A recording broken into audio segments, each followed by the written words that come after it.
Cette vidéo contient du spoil. N'hésite pas à aller me suivre sur Twitch pour ne pas rater l'émission hebdomadaire, le reçu, de l'actualité, des jeux, des débats. Tous seront condensés en une soirée sur Twitch une fois par semaine. Les sorciers doivent également être tués avec de l'énergie maudite ou ils peuvent devenir un esprit vengeur après la mort. C'est ce qui est mentionné dans les chapitres 33 et 77, bien que cela n'explique pas exactement comment quelqu'un devient un esprit maudit. En lisant Jujutsu Kaisen, je me suis toujours demandé comment Sukuna était devenu un fléau, parce que c'est quand même une question qu'on peut se poser quand on voit quelqu'un avec de telles connaissances. Et je me suis dit que ça serait intéressant de faire une vidéo théorie parce que pour l'instant dans ma lecture, on n'a pas réellement eu d'explication. C'est peut-être expliqué par la suite, mais en tout cas je ne suis pas encore au courant. Et donc je me suis dit pourquoi pas théoriser, par la suite on verra si j'ai eu raison ou non. En tout cas j'espère que ça vous plaira. On est parti.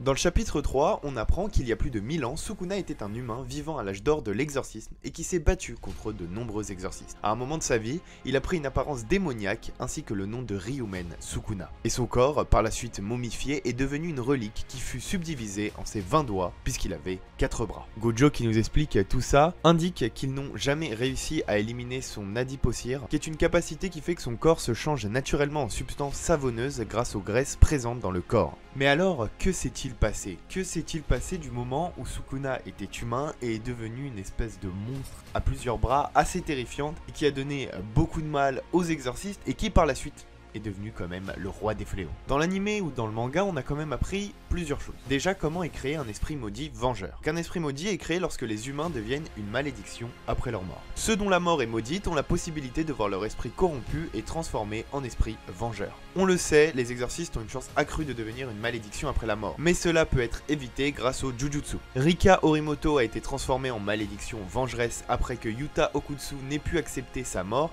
et les maudite par accident. L'ancêtre de Yuta, Michizane Sugawara, est devenu l'un des 3 plus grands esprits vengeurs, ancêtres de 3 grandes familles de sorciers. Il semblerait que les esprits maudits vengeurs soient créés un peu de la même manière qu'on pourrait penser que quelqu'un devient fantôme qu'on a vu dans les films, dans tout ce qui est pop culture et qu'on connaît assez aisément. Bien qu'il puisse être dans cette histoire également créé si quelqu'un d'autre les maudit, comme dans le cas de Rika et Yuta. Alors il n'est pas précisé comment Sukuna est devenu un esprit maudit. Je pense que de toute façon l'auteur l'expliquera au fur et à mesure de son histoire. La question qu'il faut se poser maintenant, c'est de savoir comment Sukuna est mort. Parce que si on sait comment Sukuna est mort, on peut essayer de deviner qu'est-ce qui s'est passé.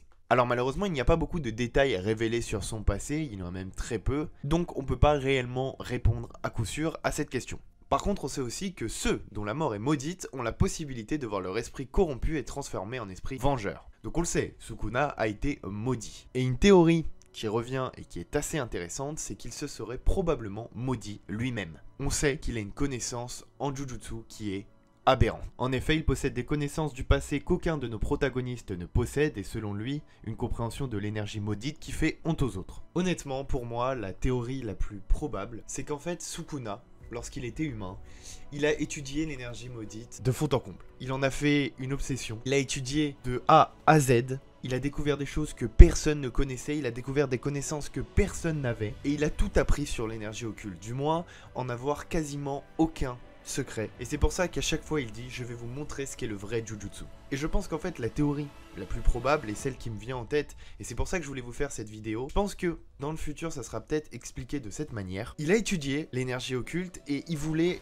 arriver à une forme parfaite. Et en l'étudiant il s'est rendu compte qu'en fait son corps humain le limitait. Qu'il devait trouver une sorte d'équilibre parfait entre un corps humain, en tout cas tout ce qui compose l'humain en tant que chair et organisme, mais aussi tout ce qui compose l'organisme d'un fléau, en faire une sorte d'organisme parfait. Alors parfait, je parle pas esthétiquement, hein, je parle dans le pouvoir parce qu'il avait quand même 4 bras, et c'est ce qui a rendu un peu son expérience et c'est pour ça qu'il est devenu le roi des fléaux, une expérience qui aurait un peu mal tourné, en tout cas pas pour lui, j'imagine, mais du coup il aurait, grâce à ses connaissances et son obsession un peu malsaine et presque psychopathe, puisqu'il faut le dire, hein, pour vouloir devenir cette chose-là, il faut avoir une déviance mentale qui a fait qu'il est devenu comme ça.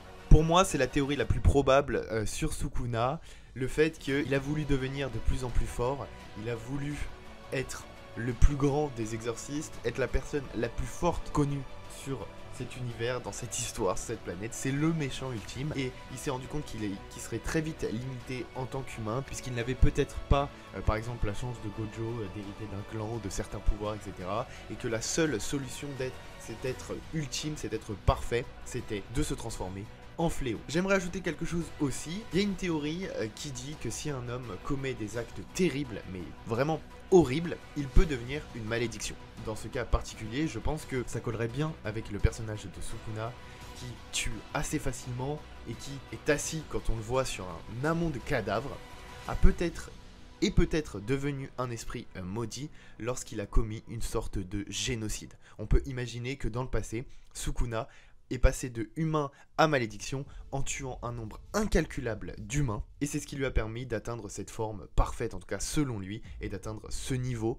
Et grâce à ses connaissances en Jujutsu et ce nouveau corps et ses nouvelles capacités, il est devenu le roi des fléaux. Voilà, c'était ma théorie sur le sujet. Je voulais vous en parler, je voulais en faire une petite vidéo. N'hésitez pas à me dire ce que vous en pensez en commentaire. Voilà, je suis pas à jour, ça se trouve, on a déjà découvert le passé, mais où j'en suis, je voulais en parler parce que je trouvais que c'était assez intéressant. Dites-moi ce que vous en pensez en commentaire, n'hésitez pas à me dire, voilà, ce que vous pourriez ajouter, ce que j'ai dit de faux et tout, etc. J'aime bien parler avec vous en commentaire. Moi, je vous dis bientôt pour une nouvelle vidéo. Merci d'être de plus en plus nombreux, ça fait super plaisir. N'hésitez pas à vous abonner, à liker, à partager cette vidéo. C'était Thibaut, allez, ciao ciao.